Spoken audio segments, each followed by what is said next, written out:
Hey everyone, welcome to The Explainer. Look, if you're a factory owner, maybe a warehouse operator, or an export manager, you already know the game is changing, and it's changing fast. Today, we are unlocking the ultimate guide to SMETA and SEDEX.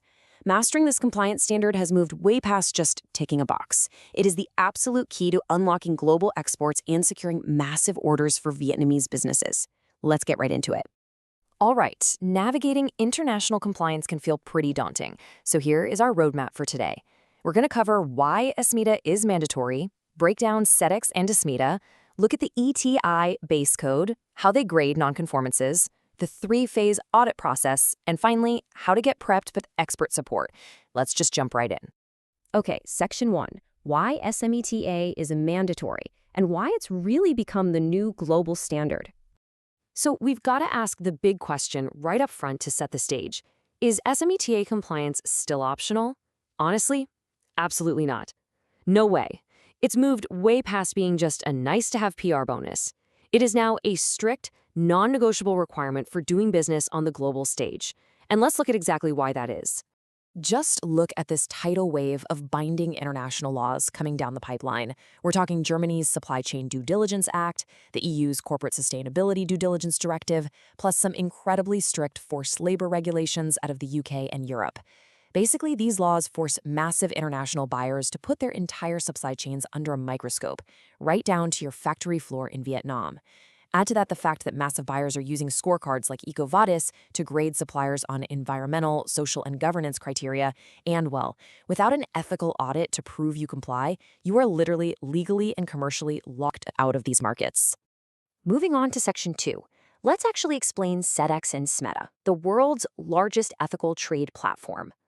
So, what exactly is SEDEX? Well, it is a massive collaborative platform connecting over 85,000 members.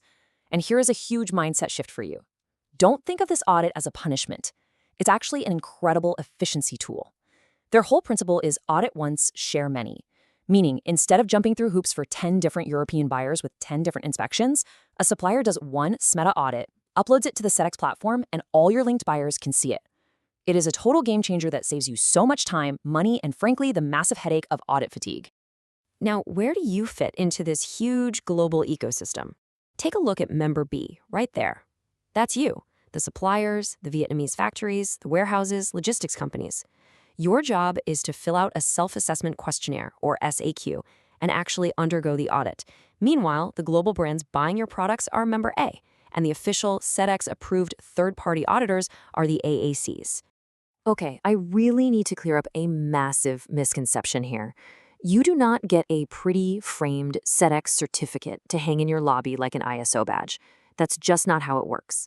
SEDEX does not issue a pass or fail certificate. They issue a highly detailed audit report. International buyers read that specific report and make their own commercial calls. Having a clean report with strong practices and your non-conformances closed out on time, that is what actually gives you the competitive edge. When you are ready to book an audit, you've basically got two main options. The SMETA 2-pillar covers labor standards and health and safety. It takes about a day, maybe a day and a half, costs a bit less, and is pretty much the standard requirement for most brands.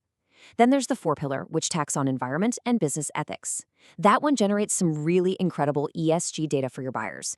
But honestly, if this is your very first time, the 2-pillar is definitely the perfect starting point to get your feet wet. All right, Section 3, the ETI base code, which is the ethical foundation of every assessment. To win the game, you got to know the rules, right? Every SMETA audit is built directly on the 9 principles of the Ethical Trading Initiative, or ETI base code. We're talking everything from ensuring employment is freely chosen with absolutely no withheld ID papers, to strict health and safety protocols, zero child labor, and paying at least the regional minimum living wage.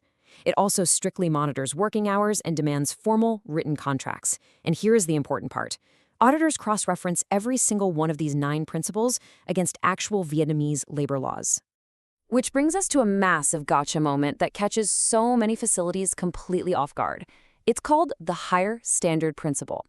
Basically, if Vietnamese law and the ETI base code don't match up, SMTA always applies, whichever rule protects the worker more. For instance, Vietnamese law limits overtime to 40 hours a month. So even if a worker's hours are technically under the ETI weekly maximum, if they hit 50 hours of overtime in a month, that violates Vietnamese law, and boom, the auditor will write you up for it. That leads us right into Section 4, grading nonconformances and how those findings are actually scored. Let's get into the nitty-gritty of how auditors grade your facility when they find an issue.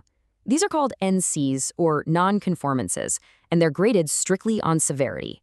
At the top, you've got business critical, or BC. That requires an immediate fix. Then it steps down to critical, major, and minor. By the way, get used to keeping terminology like NC and KAP, which stands for Corrective Action Plan, in English, because this is the universal language of international compliance. You will have to submit a CAP report to prove you've actually fixed these issues within some very strict deadlines. Let's ground this theory in a high-stakes, real-world example. Imagine an auditor is walking through your warehouse and spots a blocked fire exit. That is an immediate business critical, or BC, finding. It represents an imminent risk to life. If this happens, your buyers are notified immediately through the platform, and they might literally suspend your orders right then and there until you fix it and verify it's closed. Okay, Section 5, the 3-phase audit process, your roadmap to compliance. Now that we know how we're graded, let's break this intimidating audit journey down into a manageable 3-step roadmap.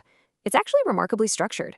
Phase 1 is pre-audit. This is your prep time, registering on SEDEX, filling out your SAQ, and physically getting your site up to standard. Phase 2 is the big day, the on-site audit. The auditor tours the facility, digs into your records, and conducts private worker interviews. Finally, Phase 3 is post-audit. That's when your report goes live, you implement your corrective action plans, and close out those NCs. Let me reassure you, heavy preparation in Phase 1 makes the on-site day run incredibly smoothly. Now I want to let you in on a little insider secret about Phase 2. Auditors use this really specific technique called the triangle cross-check. They don't just take your word for it. They will grab a worker's timesheet, cross-reference it against the payroll records to see what they were actually paid, and then compare both of those things to what the worker confidentially tells them in a private interview. If those 3 points of the triangle don't match up perfectly, they are absolutely going to uncover the inconsistency. All right, the final section, Section 6, preparation and expert support, or basically getting audit ready. This is where we talk solutions, because you do not have to tackle this massive process alone. Let's see how expert support builds a complete safety net for your business. Experts in Vietnam like ISC Global, Staunchly, and Duc Luong Services offer these brilliant 4-layer consulting models. They'll run awareness training for your staff, actually conduct professional internal audits for you, perform pre-audit gap assessments to catch any missing documents, and even hold your hand post-audit to help you draft your corrective action plans and close out your NCs with the official auditors. You might be wondering, why can't we just do an internal self-assessment and save the trouble? Well, when you audit yourself, you risk massive internal bias. You might completely overlook hidden risks that trip up tons of Vietnamese factories, like the proper compliance for outsourced agency workers. Plus, let's be real, workers aren't going to be fully honest in an interview if their manager is in the very next room. Hiring an external expert to run a professional internal audit is such a crucial investment. They are 100% objective, use real SMETA protocols, and will perfectly format your action plans so there are 0 surprises when the official SEDEX auditor shows up. And this number right here is highly encouraging, 10 to 12. As in 10 to 12 weeks, that is the typical timeline it takes to go from being completely unprepared to fully, confidently audit-ready when you utilize professional consulting and commit to the roadmap. We've covered a tremendous amount of ground in this explainer today, from international laws right down to the triangle cross-check. Make no mistake, SMETA compliance is the ultimate gatekeeper to global trade right now. So I want to leave you with this final thought. When those international buyers look at your facility, is your next audit going to be a roadblock that costs you the contract, or will it be your biggest competitive advantage? The choice, and the preparation, is entirely up to you. Thanks so much for joining me today, and I'll see you next time.